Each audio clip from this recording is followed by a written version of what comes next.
अस्सलाम वालेकुम viewers, welcome to Urdu से यूट्यूब चैनल। अस्सलाम वालेकुम प्यारे व्यूअर्स, उर्दू से टीम की जानिब से एक और नई वीडियो के साथ हाजिर हैं।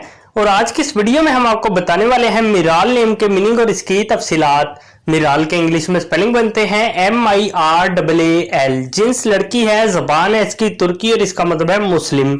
मिराल के मायने है हिरन यानी कि हिरनी जैसी। मिराल नाम का शुमार लड़कियों के नामों में होता है।